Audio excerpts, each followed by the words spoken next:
Assalamu alaikum. You're listening to Unity FM on 93.5. My name is Nasir Mahmood, and this is the weekly review show, back after a long absence. And today we're looking at a new working group on anti-Muslim hatred. Islamophobia definition has been created to provide government with a working definition of anti-Muslim hatred stroke Islamophobia, which is reflective of a wide range of perspectives and priorities of British Muslims. The working group is made up of representatives from Muslim communities, independent experts and academics. The Right Honourable Dominic Grieve, KC Barrister, is chair of the group. Professor Javed Khan, OBE, Managing Director of EQUI. Baroness Shaista Gohar, OBE, CEO of Muslim Women's Network, UK. Akila Ahmed, MBE, Co-Chair of British Muslim Network. Asha Afi, Independent Consultant. So this working group would like to hear from a range of organizations and individuals relevant to its work. So the deadline to participate in this is this Sunday, the 20th of July. So it's very, very imminent now. And to talk more about this, we have Nasir Rafiq in the studio after a long time as well. Assalamu alaikum, Nasir. How are you? Wa alaikum salam. All good, all good. Good to have you back in the studio. Across from my mic. Jazakallah. That sounded like across from my weapon. But so you've actually been and you've given your sort of input into this consultation. Yep. Obviously, we've got the all-party parliamentary group definition that's been sitting there for a long time that no government has wanted to, move forward. And, there's a lot of, apathy around this new consultation because people seem to think that this is a way to divert from that all-party parliamentary group definition, which over 900 organizations signed up to. So what's your views on this? And you actually went to give your input into this consultation. So tell us a little bit about that. Yep, definitely. I think this is an important moment for the Muslim communities across Britain. This is the first time, from my memory, a sitting government has, constituted a working group to look at what is Islamophobia and to come up with a working definition. And I think the remit of the group is that is definition needed or not? Which is the more worrying thing that I feel. The working group has to advise the government, is there a definition that's needed or not? And secondly, if there is a definition that's needed, then what should it be? And what the working group is doing is the 5 individuals that are part of the working group, they're not paid. So these are, unpaid roles, only expenses. And they are, consulting the community, various parts of the government, various communities, and they will advise the government, and that advice, as I understand it from the terms of this group, will be private to ministers, and then the government will decide how they want to take this. So going back to 2018, within the parliament, all parties parliament group took this matter on, and they went through a lot of research. I mean, if you go onto their website and look at the work they did, I mean, the amount of people they consulted was huge, and they produced a report on that, and they came up with a definition. Now, at that time, Labour Party signed to be part of this definition, and many local councils, tens of local councils, have adopted this definition as well. Now, what is this definition? The definition that the APPG, which is a parliament group, all parties parliament group, came up with, was that Islamophobia is rooted in racism and is a type of racism that targets expression of Muslimness or perceived Muslimness. Now, this is a definition then that was adopted by many councils as well. I think there are about close to 900 organizations that endorsed it. Some say the United Nations also kind of referred to it as well. Now, Labour had signed up to it. So when Labour came into power, they were obviously asked to kind of implement this as a working definition for government, because this definition wasn't endorsed by government at that time, and it wasn't endorsed by the police or the CPS. I mean, if the government's not endorsing it, obviously there's no police backing or CPS backing. Local government is more political, because a local government adopting this definition doesn't really change much on the ground. It's just kind of like an expression. So when the government came into power, obviously, they're not just a party now; they're a government, and they, when they came across this, that's what they say, that they found that there was a lot of opposition on this definition. And the two things that stood out from what I understand is the first thing is that the definition refers to three things. First thing is that Islamophobia is kind of racism. And the argument was, are Muslims a race? Muslims are not a race, because you have all races that are believing in Islam. So that was one thing. Second thing was Muslimness. What does Muslimness actually mean? I mean, somebody who's practicing, a Muslimness means different. Somebody who's not practicing means different. Somebody who hates Islam, it means different. So it was these two things that were, and the third thing, which was those who have a problem, with Islam in this country and often spewing hate. They were using this definition to say that the Muslims are bringing blasphemy laws into UK, because in the West, it's legal to insult or religions, and the extreme, we saw that in France, and in our own country we saw the Quran burning. Quran burning is it probably is a hate crime, but criticizing Islam is something that is kind of allowed, or criticizing any religion is allowed. So what the people who were opposing the definition were saying that, or what this definition does, it basically it kind of stops free speech. And it's blasphemy laws coming into this country. So it's like really hyped up opposition on this. So the government decided that, look, we need to hear everybody and set up a working group. Dominic Grieve, somebody who's known to be fair and kind of like just when it comes to Muslims, so he's got a good track record, although he's from the Tory party, and Tory party doesn't have a really good track record, but he personally has a very good track record when it comes to Muslims. And actually, as part of the APBG definition, the detailed report that was issued, he did the forward on that report. So I think he was working for Citizen UK, and he chaired a forum at that time. And the two members on this group are from Birmingham. Shaista Gore, I think she's from Birmingham. And then you have Javed Khan, the much celebrated public sector leader. He's also been the CEO of Bernardo's as well. He's from our own community, so he's part of that group. Akila Ahmed as well, she's from London, and she's done a lot of work on Islamophobia, and in the previous Tory government she had a role as well. So the individuals involved in this seem to be they should come up with the right answer, on paper. They're backed by the government, so the Department of Housing are providing all the support to them. So this is now they've got 6 months to report back to government, and they've been consulting every week, various groups, various parts of government. And I was fortunate enough to be invited to the last consultation to give my view as somebody from Birmingham, a community leader, somebody who works with a lot of Muslim organisations in my governance capacity, and I get to deal with real life issues on the ground, and having set up the first masjid in West Birmingham as well. So they wanted to hear from myself. We had some other people from Birmingham as well, as another person. So that's what my kind of experience and take is on this. Yeah, I mean, there are a lot of people in the community who are sort of boycotting this consultation because they feel that this is not going to lead to anything, and it's just a way to sort of fob off the Muslim community and go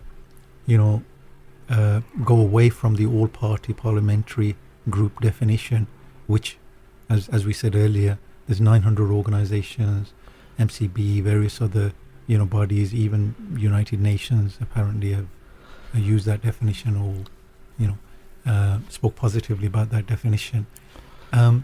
What would you say to the people who, because obviously, because of the lack of consultation by the Muslim community giving input, it's allowed a lot of the far right who have been trying to block the Muslim community from having some kind of protection against Islamophobia for the last 3 decades, for the last 3 decades. And it's, we've had information that the majority of people responding now are on the opposite side, who are trying to block this again, and not allowing the Muslim community the protection that it deserves. Yeah, well, I think we're in a very, unique climate, and of very, and it's a climate of fear and silencing as well. We see what's going on in Gaza. ICC has said this is plausible genocide. So this is not just Muslims saying. And from when they said it's a plausible genocide, what has happened since then is even far worse than what ICC, is it a genocide or not genocide? I mean, there's no confusion anymore. So in this climate, and when our own government is, not taking the criticism of their approach towards this seriously, and Muslims feel targeted. In this climate, anything that government does, does not get like a sympathetic, like a response to it. And I have a lot of sympathy and, a lot of respect for people who, disengage, because they're disengaging on principles. But then again, there's one government. You don't have, you can't come and just set up your own government. There's going to be one government, and that government is elected government that has responsibility across all communities. And Muslims being a minority in this country, they have responsibility over that community as well. Now, it's the first time a government has set up a working group. It's a non-statutory working, so whatever they advise doesn't become law. But there's absolutely no doubt that what is Islamophobia? This basically discussion has gone on too long. And it basically has real life implications on Muslims, whether they are in schools, whether they are at work, working in government, or where they are, in leadership roles in community, or dealing with community, or using, services of government. It has a real implication. Because it's not defined, there's no line. So you have extremists in all sides. So, and those extremists on all sides, right, basically use this to their advantage. And who gets affected? The normal Muslim gets affected. And I think, in this scenario, when, government has basically said that this is where we want to listen, then we have to make sure our voice is heard. By leaving the table, what you're doing is that the people who basically have a grudge against Muslims, have a grudge against Islam, they then control the narrative. Now you can argue that, even if we do something, we still are not heard. But the thing is, right, that if you're not going to do something, there's no chance you're going to be heard. So you're arguing that we're playing into the hand of the far right organizations that would like to block any protection for the Muslim community. Exactly. Because there's one thing about Muslims are not a tiny minority anymore in this country. 5-6% is a big figure in any population for a minority, and we're not a minority that are like these conservative groups in America that are just within their own community and nobody sees them and nobody interacts with them. We're not like that. We are everywhere. We are in sport, we are in schools, we are in politics. The London mayor, we had a leader in Scotland. We basically have celebrities who are Muslim, and we are part and parcel of the British society. Now, this affects everybody. Now, the thing about Islamophobia is, within the Muslim community, you have people who are religious. They have a beard, and and then women with the hijab, and then 5 times prayers, and Ramadan and Hajj and everything. But then you have other Muslims who don't do anything, no praying, right? The only thing Muslim in their life is their name, and they still care about the identity. Their name is Muslim, and they care about identity. They may pray Eid, once a year, right? Come, but the thing is, right? Even they get affected by Islamophobia, and it really affects, because what's the end result of Islamophobia? People talk about definitions and what the wording should be. What's the reality on the ground? We are dehumanized. We are excluded. we are basically, are not given the opportunities. Wrong narratives are built, and that basically stops us from progressing. So all those things are the real impact. And not only that, it's the self-confidence that goes as well. I mean, I remember I wrote a blog recently on this as well, that when my daughter, 10 years ago, I was walking my daughter to school, and it was after summer holidays. And I remember when I was a kid, when we used to come back from summer holidays, teacher used to, the icebreaker, what did you do during summer holiday? And, everybody proudly used to say, I did this. So I was talking to her, what are you going to say to your teacher? And, I was reminding her, we did this trip, we did this holiday. And then it came to my mind that just, a couple of weeks ago, we had a party where we celebrated her finishing Quran Nazira, the whole Quran. And I thought, wait a minute, this is something big. You need to talk about this because, for a tiny child like you to finish a book of this size in another language, it's an achievement, right? And you should basically, say that this is what I did, and we had a party and everything. And my daughter just went into a fit. No, I can't say that. I'm like, wait a minute, I'm a governor in this school, and we've never had any Islamophobia incidents, and the head teacher's amazing. And then I realized that it was a Trojan horse time. I was the interim finance director of Parkview Education Trust, and I would come home, talk to my wife, and it was all over the news. And she there was listening. And from that, she gathered, being a Muslim is problematic. So as a child, she's not involved in any conversation, but she's listening. So Islamophobia, even if it's not, for example, something that's like, pulling a hijab off or just by listening and being in this environment, a whole generation gets affected. And what we learned was what was the Trojan Horse Affair about? The Trojan Horse Affair was about when a city school that was really at rock bottom, when that school, the kids going to that school, when they are made proud of their identity, they can beat grammar schools. And that was proven with Ofsted reports, right? And then the school was attacked because of its Muslim identity. Prevent counter-terrorism. Everybody confirmed there was no terrorism, there was no extremism in those schools. Ofsted again and again gave them outstanding. But because of this Islamophobic agenda, the schools, now look at the schools now, compare them with when they were feeling, when the kids were made feel proud of their identity, where it was. Now look at it now, the results. It's gone back rock bottom again. Yeah. So I think Islamophobia is not, we don't want the government, for me, the way I see it, it's not, we're a community, we're victims, come and help us. No. We're part and parcel of this society. If you want to maximize the input of the Muslim community, then you have to recognize, the definition of Islamophobia. And this is why it matters, because it draws a line in the sand that this is where we don't go. And government then, the education department, the police, the counter-terrorism police, the Crown Prosecution Service, HR, ACAS, everybody then has a point of reference that they can use. This is acceptable, this is not acceptable. So I just want to take you back to this consultation. Obviously, we've talked about, how far-right organizations, people are, trying to block this and getting involved in this consultation. But many from the Muslim community see it as as another sort of attempt to divert and subvert the chance to have some protection for the Muslim community.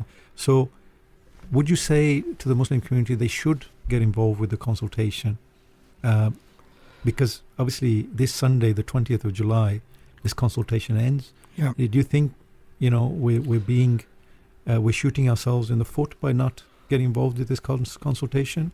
Yeah. Because we have some camps who are saying, yeah, we should get involved, but then other camps are saying, well, it's just there to, it's not really a serious attempt, and it's not going to lead anywhere. Yeah. And this apathy that's setting in. So I think there is, for example, I do not dismiss that empathy and that concern that people have. There's a basis for that concern. But what people should realize, and us Muslims should realize, that we're not dealing with a foreign government here. This is our own government that came into government with the votes of the country that we live in, right? And it has responsibilities towards us. And and that's one thing that we have to recognize. It's our own government, and what it does affects us, right? And the majority of the Muslim community actually helped bring them to power. Yeah, I mean, you can, that could be argued as well. Apart from the protest votes that we had, here in Birmingham and other cities. Yeah. So the second thing I would say is that my own approach has always been to deal with government in good faith. I will always deal in good faith, because the way I see it is that every prophet, peace be upon them, engaged with the establishment. And the engaging with establishment was about conveying the message. We need to convey the message. If the government accepts it, don't accept it, well, that's their failure or success, right? But we need to do our job. And I think the biggest issue that I have, and the perception that I got after attending this session, there's a real risk that, the conclusion being that we don't need a definition. And they are, and the lobby that basically has an issue with Islam they've caused this storm to stop the working group, advising that there should be a definition. And I think for me, that'll be, like a lost opportunity. And we need to make it clear to them through this consultation. And it takes only 5 minutes. You don't have to write even a paragraph in there, right? There are questions there. You say, yes, says, do we need a definition? Yes, we need a definition. Click and basically, and what I would advise is, yes, individually we need to do that as well. But my request would be the organizations like Masajid, as a masjid, they should basically be filling that consultation in, that on behalf of this masjid, on behalf of this charity, on behalf of this business that employs Muslims, we need to have a definition. Because at the moment there is a organized campaign from the right wing using this call for evidence link to say a definition is not needed. And actually I know that, for example, there are representations, that, definitions don't work. It hasn't worked for, the IHRC definition for, anti-Semitism. It hasn't really worked. I mean, wait a minute. That definition is being used to, use a stick on everybody, right? And those are type of narratives are also being used, on this to say that a definition is not needed. Look, a definition is needed. Look, in this country, we don't have blasphemy laws. Now, we've got a situation where I work with a lot of charities, right? And when the Charity Commission intervenes, I see some, this is Islamophobia. Wait a minute, you didn't submit your accounts, you've been raising money, and you completely behaved recklessly in spending this money. You had no governance, you had no policies and procedures. This is not Islamophobia. This is un-Islamic. This is un-Islamic. And illegal. But because there's no Islamophobia definition, which is understandable, even us Muslims, abuse the system. And then you have other extremists who basically use we're criticizing the religion, but they're not really criticizing the religion.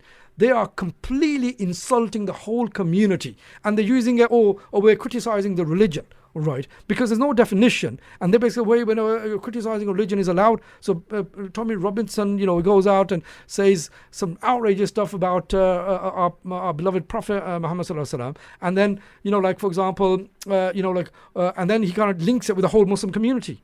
Wait a minute, this is about dehumanizing, excluding, a lot of it's coming from mainstream news outlets, and we got these extreme news outlets like GB News, who are constantly spouting, hatred, demonization of Muslims, and there's no checks or balances. And I think there needs to be a time. Now the thing is, right, that there's the business interest, because Muslim bashing sells. We're in an environment. Now this is where government then has a role. And APBG, they did an amazing job, but they're not government. Unless government adopts, okay, fine, it's not statutory. At least have something non-statutory. Have a definition that basically a civil servant, like a prevent referral, is being made. You can see, this is Islamophobia. This is not, a genuine referral. Even prevent teams, it will help them, in my view. Schools, suddenly a girl starts doing hijab. Is this problematic? No, it's not problematic. Because it's Islamophobia to make it problematic, or a kid cites a Quranic verse. This is not problem. It's not problematic. This is a Muslim identity. A young person has some success in something, and they say Allahu Akbar. Yeah. And this is seen as a threat. Exactly. Exactly. And so what my evidence was that there needs to be a definition, and that definition needs to be supported by guidance and some working examples. And we have that with ACAS, when there's like, for example, actually, I actually said this, sexual harassment. There's a definition there, and there's working examples. Now, that working example doesn't cover every scenario, but it does give you a good point of reference when you're doing an inquiry or when you're dealing with matters like that. So I think with Islamophobia, we need to have something, that basically gives, people good faith in civil service and Muslims a point of reference. So if you're a Muslim individual or an organization, if you're a masjid, whatever organization you're with, the Working Group on Anti-Muslim Hatred / Islamophobia definition, you've got till this Sunday to actually give your input into this, and you can access it through the gov.uk website and look for Working Group on Anti-Muslim Hatred / Islamophobia definition. It takes only 5 minutes, and I urge masajid and I urge Muslim charities, these international charities, to go there and submit it on their behalf. It's spending 5 minutes now or regretting for the next decades. Well, that's it, exactly. And generations, people still suffering from this horrible, Now, just imagine this scenario. Hatred. The working group, looks at the call for evidence data. And 80% of the data says, or 70% of the data says, we don't want a definition because Muslims weren't bothered to, respond to the call for evidence. Now, for them to say, no, a definition is needed, it's a bigger ask, you see. So the thing is, it's not now. Just say if the call for evidence, 80% says we need a definition. Well, it's a no-brainer then. Yeah.